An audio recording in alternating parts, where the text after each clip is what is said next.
Pernah denger istilah DYOR alias Do Your Own Research?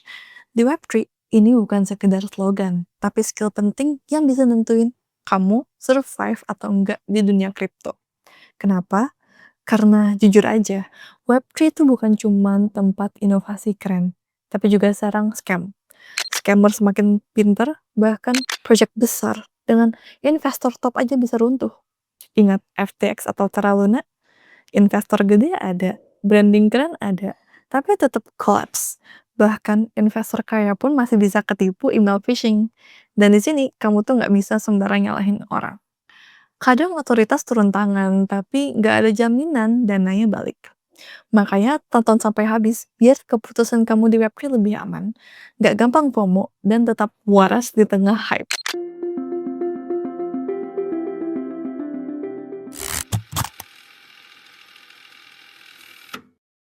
Jangan gampang percaya hanya karena ada investor besar atau audit dari top auditor.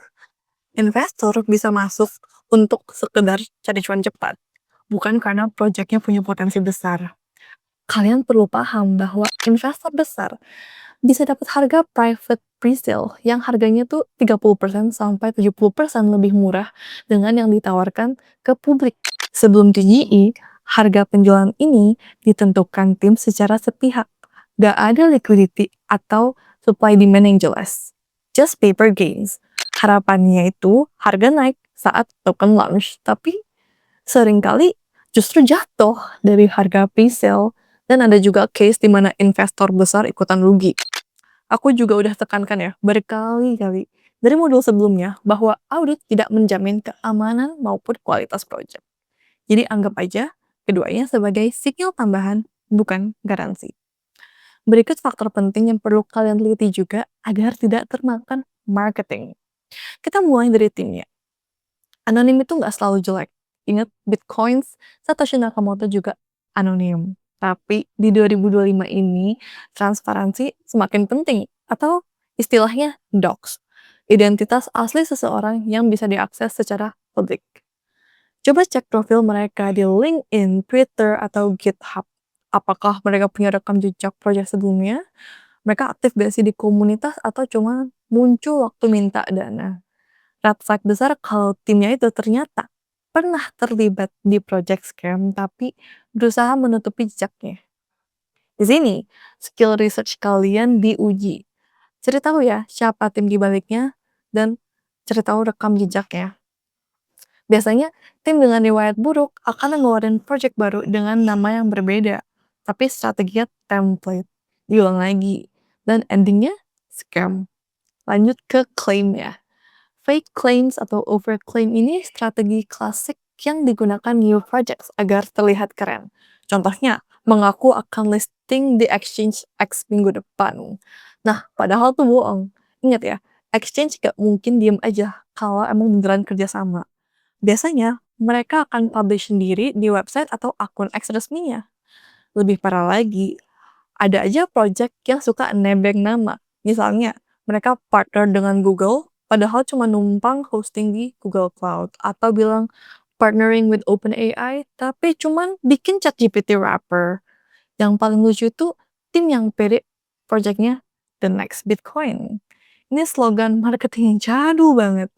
Selalu tanyakan, ini tuh partner beneran atau cuma dilebih-lebihin? Intinya, kalau klaimnya cuma datang secara sepihak dari tim projectnya doang, jangan gampang percaya. Terakhir, explore the real market. Jangan kemakan white paper dan dokumentasi. Itu tuh kayak brosur aja yang membuat project itu kelihatan legit. Kalian harus cek 3 poin ini. Adakah problem nyata yang diselesaikan? Apakah kata-kata yang digunakan cuma buzzword?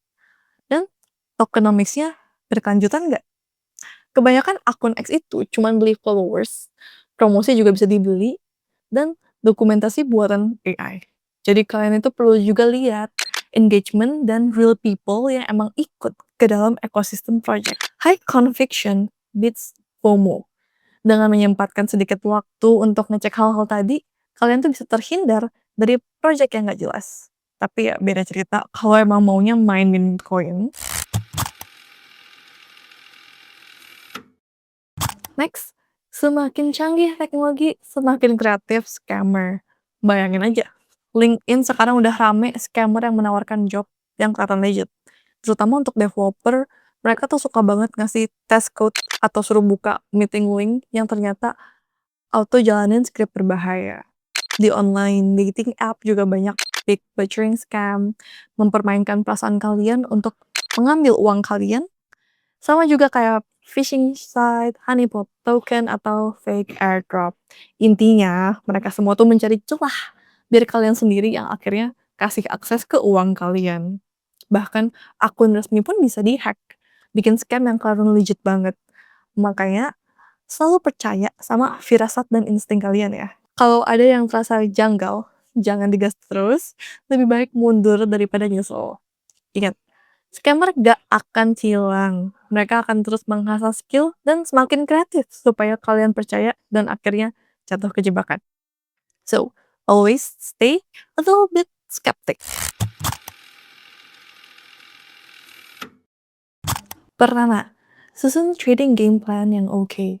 Punya exit strategi dari awal, kayak kapan jual, kapan cut loss, dan pastikan token yang kalian beli punya likuiditas yang cukup agar profit bisa terrealisasikan. Atur slippage tolerance supaya transaksi juga nggak disalip sama bot. Ingat, most token cuma bertahan beberapa hari atau bahkan beberapa jam. Kedua, pastikan setup kalian udah aman. Aktifkan tuh FAD exchange dan email, pisahkan wallet juga untuk testing dan min wallet. Bahkan kalau bisa, bikin akun khusus untuk setiap chain. Pisahin browser, ya atau lebih baik lagi punya device yang khusus untuk crypto. Ingat, kalau main di EVM, juga jangan beli approval unlimited, tapi kasih secukupnya aja. Terakhir, walau nggak ada cara yang sempurna untuk menyimpan password, seed phrase, atau private key, tapi menyimpannya offline itu bisa mengurangi resiko kena online attack. Sekali lagi, disimpan secara online dan offline itu tetap memiliki resiko masing-masing, jadi kalian pilih senyamannya aja. Terus, jangan jadi korban hype. Scam itu paling gampang jalan kalau orang udah terlalu FOMO. Kalau udah dapet red flags, mending jangan dilanjutin. Kalian juga bisa gabung ke komunitas resmi untuk dapat info langsung dan early warning. Tapi juga jangan percaya satu sumber aja. Selalu cross-check ke beberapa sumber seperti website resmi dan media sosial. Perhatiin sentimennya gimana, dan yang paling penting, ikuti insting kalian. Kalau udah terasa ada yang janggal, mendingan langsung cabut deh. Lebih baik ketinggalan peluang daripada kehilangan modal.